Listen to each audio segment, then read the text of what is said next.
Assalamualaikum. Jangan lupa like, comment, and subscribe. Bye.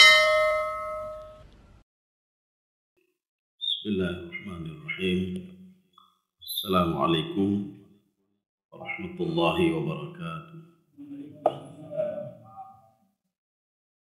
Alhamdulillahi rabbil alamin.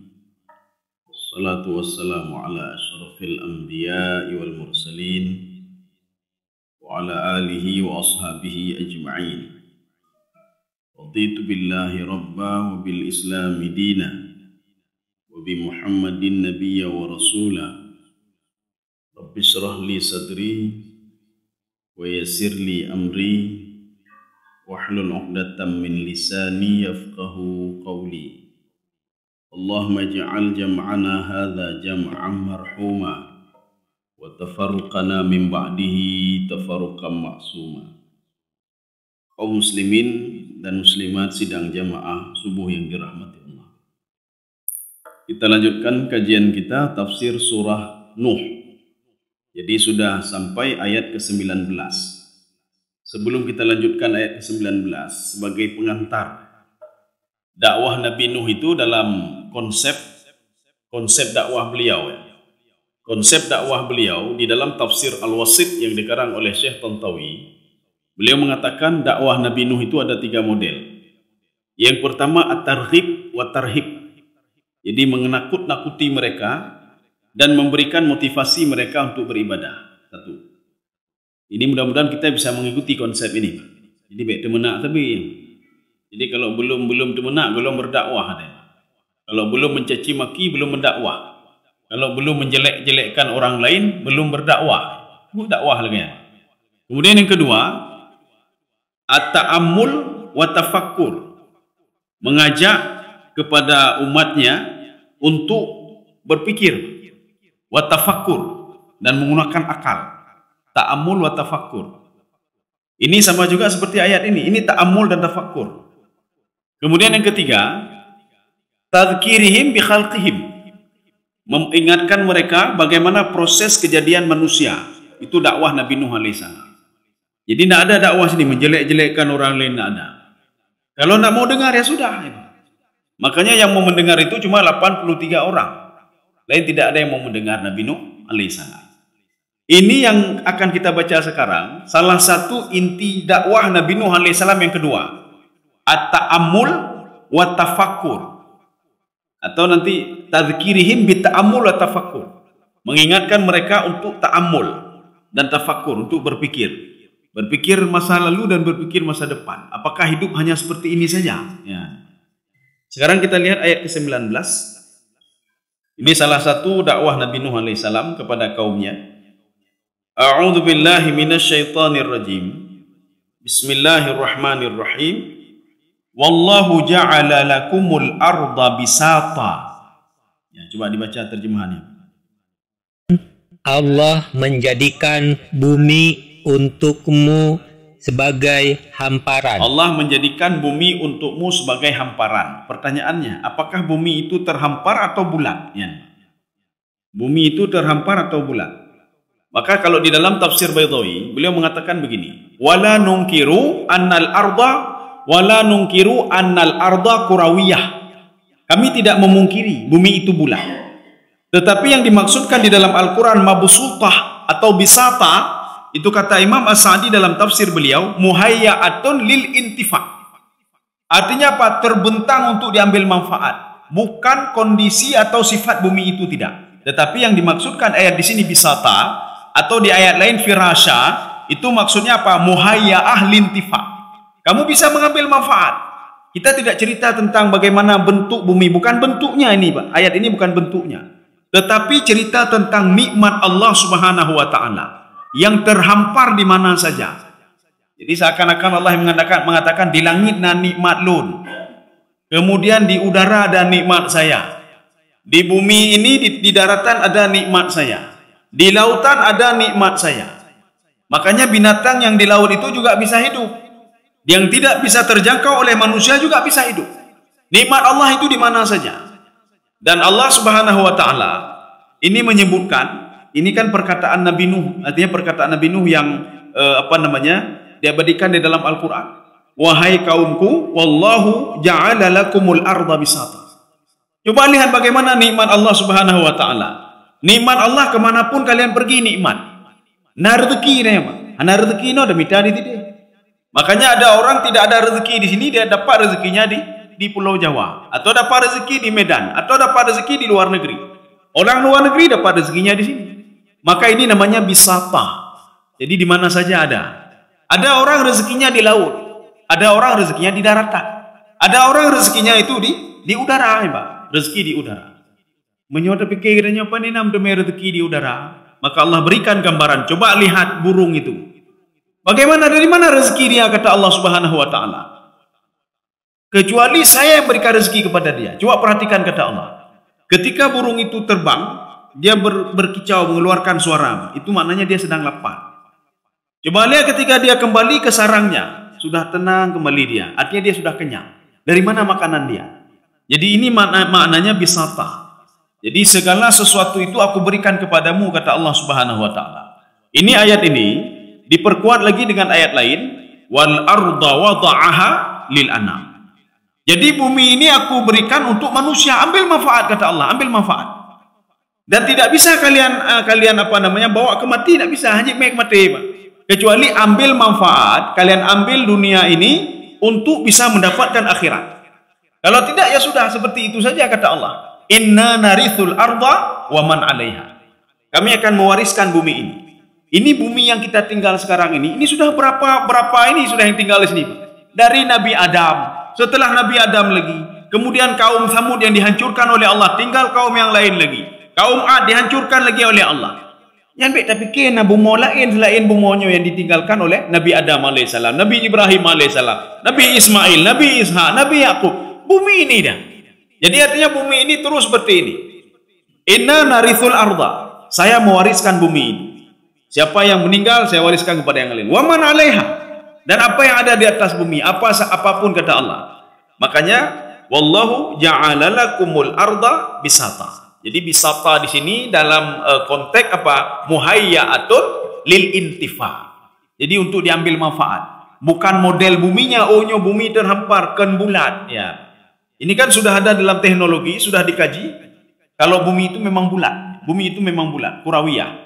Tapi di sini ada cerita lagi. Untuk apa cerita bumi itu bulat? Ceritanya bumi itu memberikan manfaat.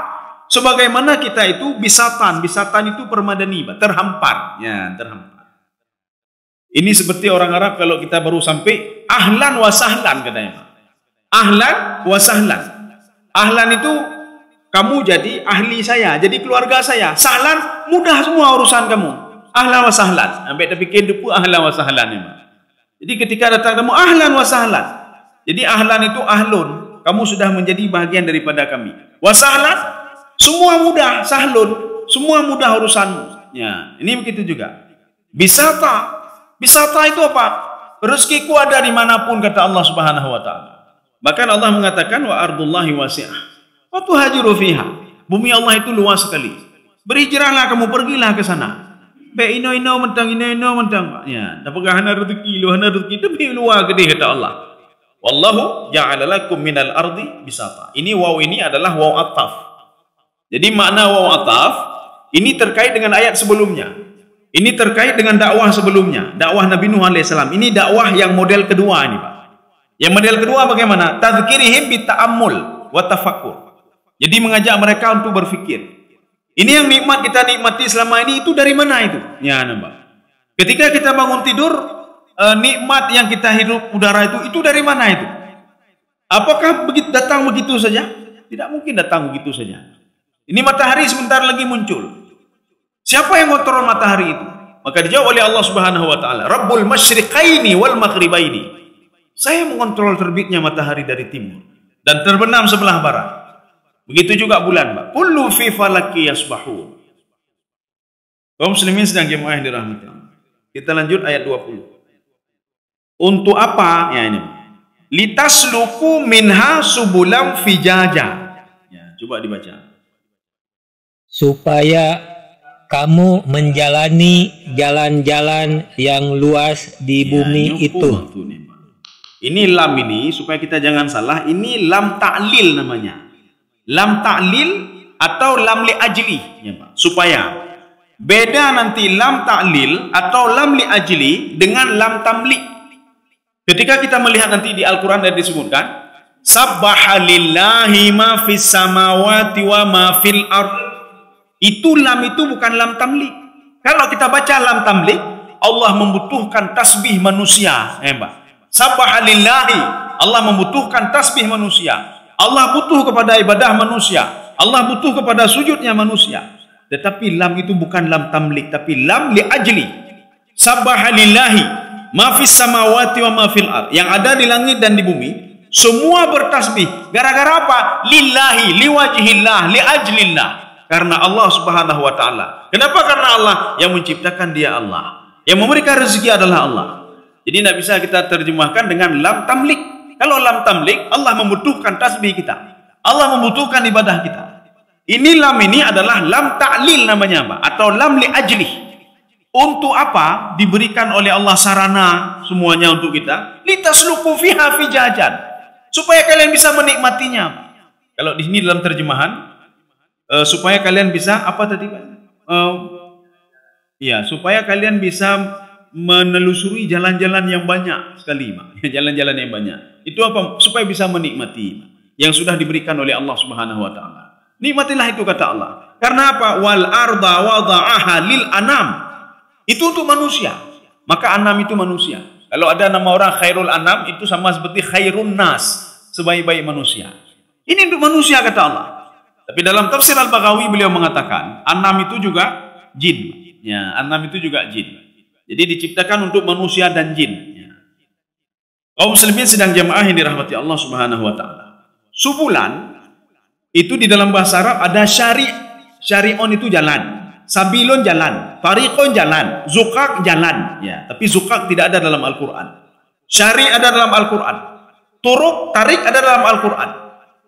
Kemudian sabil ada dalam Al-Quran. Zukak yang tidak ada. Apa bedanya? Kalau syari' itu jalan lempang. Berarti jalan Soekarno-Hatta. Jalan jalan tol. Jalannya lempang walaupun nasihat-nasihat baju-baju. Maka dikatakan dengan syariat. Syari' jalan besar, jalannya lempang, jalannya lurus. Maka syariat itu artinya apa? Jalan lempang, jalan lurus yang sudah jelas. Ini syariat namanya. Ya. Kullu ma takallafa ilal abdi fahuwa syariah. Setiap yang diberikan beban kepada seorang hamba itu namanya syariat. Itulah syariat. Kita salat sudah jelas. Puasa juga jelas. Semua jelas. Beribadah kepada Allah itu juga sudah jelas. Semua sudah jelas. Tetapi kalau tarik itu jalan setelah ada jalan tol, nanti ada jalan masuk lembaknya. Habis tepi jalan tol, kita keluar lagi ada masuk lorong masuk. Itu namanya tarik ya, tarik. Atau jalan kampung lah. Zukak itu lorong. Ya, kadang-kadang jalan buntu, tapi ini tidak ada dalam Al-Qur'an zukak. Kemudian yang keempat sabil. Sabil itu jalan berkelok-kelok. Penafsir sepakat kalau ada sabil dalam Al-Qur'an itu maknanya apa? Kesusahan. Sabil itu, ya, susah. Arti susah apa? Dia berkelok kena muta-muta.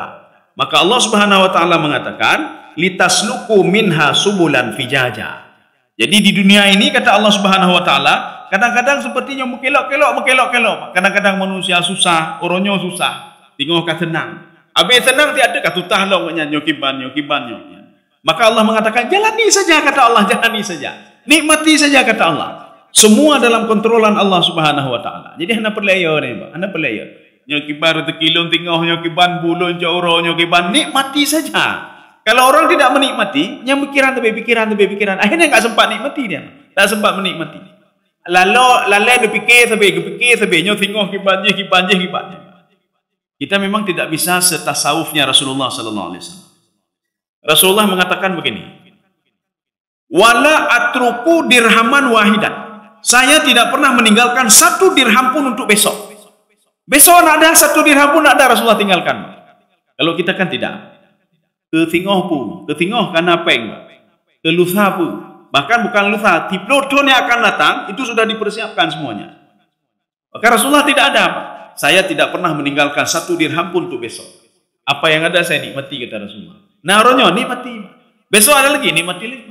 Oh, tidak ada, tidak nikmati. Ya, Pak. Menikmati ketidakadaan, ya, Pak. Kehana nikmati. Seperti Rasulullah bertanya kepada Aisyah. Aisyah, hari ini ada apa? Oma orangnya na korma. Korma ke baju? Nikmat nih. Korma ke baju. Hari ini ada apa? Ada roti. Roti ke baju. Alhamdulillah. Hari ini ada apa? Air putih. Alhamdulillah. Hari ini ada apa? Nah, ada apa-apa. Belum puasa. Nikmati juga. Oke, puasa itu nikmat juga, Pak. Belum puasa. Katanya orangnya apa? Buta. Orangnya apa? Engke kering tu. Nyipa kena ipa, Pak. Kena ipa. Ya, duduk saja ipa. Kering sabi, Pak. Engke mesin sabi pun ada rencana ya peklolo ndak berah, Pak. Ya, jadi artinya apa? Kita tidak menikmati. Coba nikmati, semua enak, Pak. Semua enak. Dalam hidup itu semua enak. Ya. Ada Nazir Raurung. Beliau curhat ke saya. Umur beliau kira-kira 80 atau lebih daripada itulah. Apa kata beliau? Dulu saya tidak bisa kena apa-apa. Kenangnya pantang, kenang je pantang. Lu pakai helun. Allah hanaga punya geyu mandum dan yu pajuh mandum, Pak. Cuma apa? Baik lebih na pajuh. Bayan na baca bismillah lu pakai helun, Pak. Na baca bismillah. Abian alhamdulillah. Ini kita baru lihat makanan kapalo. Nya ka kenang lu, ka asam urat lu. Golong kenang ka asam urat geroy, Pak. Kadang lo umumnya kalem. Nyokai ilong darah tinggi, kai ilong golong baju ka darah tinggi ni, Pak. Nyokai hanya kena kupi kapalo. Nyo hanju, menu hanju. Sekarang coba Bapak rubah pola pikir lu mengalu. Ketika dapat kopi, alhamdulillah ya Allah kan dia kopi gelon cini je Pak, nikmat han, Pak. Hana sakit tuan, Pak. Ketika lihatnya lah alhamdulillah pi belu dah, Pak. Dalam Islam itu dilarang untuk musrifun, berlebih-lebihan, Pak. Jangankan yang berlebih-lebihan pun juga penyakit, Pak. Jadi artinya apa? Setelah itu beliau hana sakit le, kepengalu lu hana sakit le lu. Lu dan yang pekan, lu je bismillah alhamdulillah ya Allah kan. Dan je becut nanyo alhamdulillah kan. Nak kuah belanggang alhamdulillah nak kuah belanggang. Tapi belu dah, Pak. Artinya apa? Hana pantangan le nyo kalagayan, Pak. Enggak ada pantangan lagi. Apa yang pantangan cuma? Ya.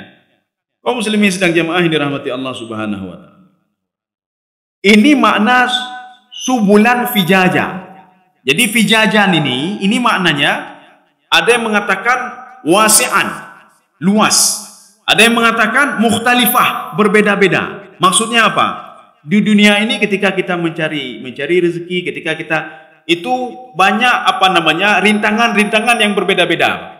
Kadang-kadang tamita hana menteme, maka Allah katakan nikmati saja, kata Allah. Subulan fijaja. Kenapa? Karena cuma sebentar saja di dunia ini saja, Pak. Cuma di dunia ini saja. Setelah itu kan ada lagi. Kalaupun hebat di dunia ini saja. Kalaupun sengsara di dunia ini saja. Oh, saya pun paling kaya cuma di dunia ini saja. Setelah itu kan tidak ada lagi, Pak. Tidak ada lagi. Maka Allah mengatakan nikmati saja. Apa yang dapat nikmati.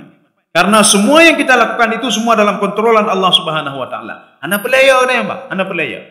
Maka Allah mengatakan bahkan ketika seorang di dalam kandungan, Allah mengatakan apa? Saya yang mengontrol dia. Ada penggunaan kalimat qaddara. Ya, Pak.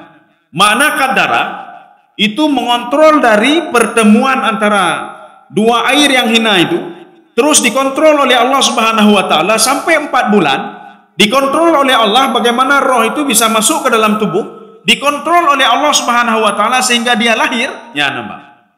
Tsumma sabila yassara. Tsumma itu menunjukkan jangka waktu yang lama dari 4 bulan sampai 9 bulan. Itu 5 bulan, Pak. Tsumma sabila yassara. Sabil itu apa? Jalan berkelok-kelok. Makanya kepala bayi itu pertama di bawah dia berputar terus. Ketika sampai ke bawah lagi maka dia lahir. Ini namanya sabil. Tsumma sabila yassara. Saya keluarkan dia, kata Allah Subhanahu wa taala, setelah melalui jalan yang berkelok-kelok. Setelah itu apa? Saya didik dia lagi, kata Allah. Makanya Rabbun di dalam Al-Qur'an, Rabbul Alamin, Allah mendidik. Apa maknanya? Kata Imam Al-Baydawi, Rabba asluhu Rabba yurabbi tarbiyah. Yurabbi syai'an hatta kamula. Allah Subhanahu wa taala itu mendidik sesuatu sampai sempurna manusia itu. Maksud sempurna sampai dia meninggal dunia. Setelah itu apa? Memang ini lagi Paknya. Dididik terus sampai dia mengetahui dirinya sendiri hatta kamula. Ini versi tafsir Al-Baydawi. Jadi sehingga dia sempurna mengenal diri dia dan mengenal siapa itu Allah. Ada sebagian tidak mengenal diri dan tidak mengenal Allah dan akan mati juga. Dua-dua akan mati. Yang mengenal Allah meninggal, yang tidak mengenal Allah juga meninggal dunia. Di situ dia baru tahu diri nanti, kata Allah. Ya. Jadi proses Rabba Yurabbi itu Ini kalau versi tafsir Baitawi. Dari beliau itu di alam roh, kemudian dalam kandungan, kemudian sampai hatta kamula. Dia mengenal diri dia sendiri. Walaupun nanti tidak mengenal diri juga. Ya. Ini yang dimaksudkan dengan subulan fijajan. Jadi jalan berkelok-kelok itu biasa ini, Pak. Maka tugas kita sebagai hamba Allah, kita terus minta kepada Allah, kita bertawakal kepada Allah, kita berdoa kepada Allah, kita terus beribadah, jalankan perintah Allah, tinggalkan yang dilarang oleh Allah. Maka di dalam konsep tafsir Jalalain, beliau mengatakan sebenarnya hidup ini mudah sekali, kata beliau. Kita jalankan saja perintah Allah, tinggalkan yang dilarang oleh Allah, nikmat sekali hidup itu, Mas. Kenikmatan hidup itulah di situ. Nyoba kibar nikmat udip. Kalau engkau pergi tutah, kalau engkau tutah ya, Pak. Kalau engkau tutahnya kalau kalian lah, Pak. Kalau engkau tutah, kalau engkau mendemai jabatan kau tutah. Kalau njehok kau tutah. Mondu tutah ya, Pak.